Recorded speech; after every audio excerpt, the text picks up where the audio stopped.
Okay, for some reason my computer runs too slow when I'm doing screen recording, so I have to record it on the phone. So, let me do a brief demo first. It is going to be restarting.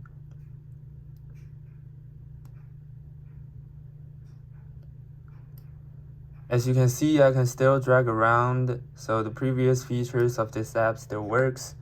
And then there's a My Location button that I added. When the user click on it, it is going to pull out a new page that shows all the favorite places, including the place that the user added to the client.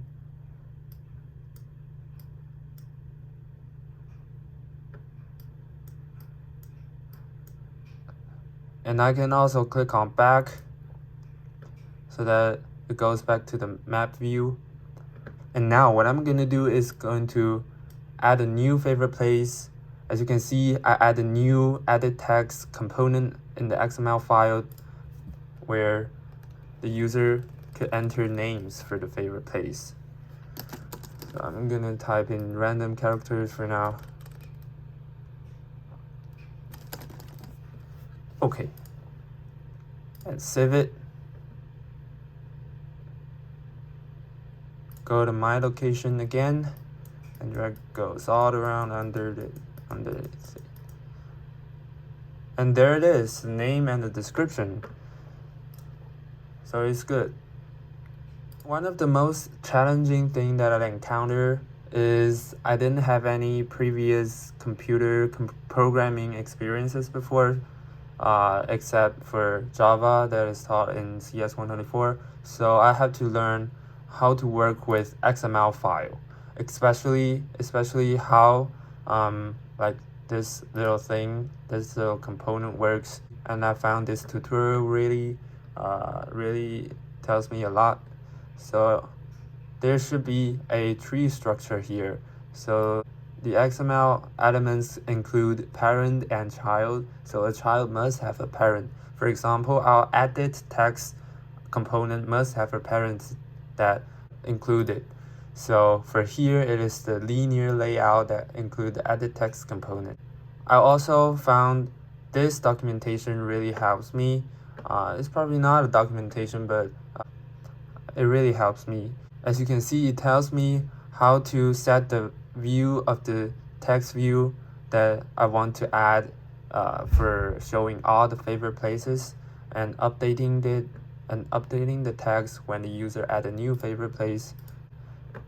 And also another important thing is I added a new feature that the user can enter the name for their favorite place.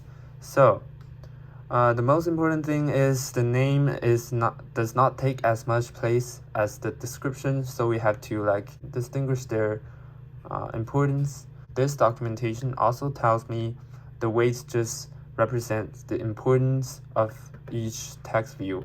So if the weight is set to default, which is 0, it is not as important. So I'm gonna set the name to default and then the description to weight equals 1, so that the description takes out all of the other spaces.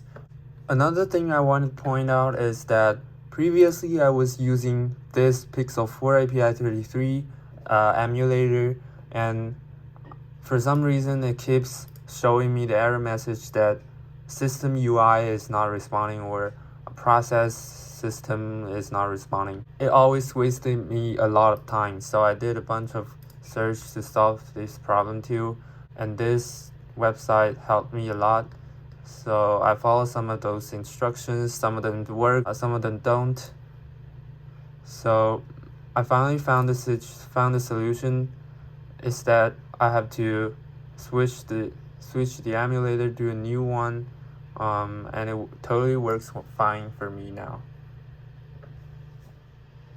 And lastly, just wanted to show that all of my changes are pushed to GitHub. I'm going to click on commit here, so no other changes, and I'm gonna go to GitHub right now. So as you can see, it is in CS 124, and the changes are just pushed 40 seconds ago, so it's good.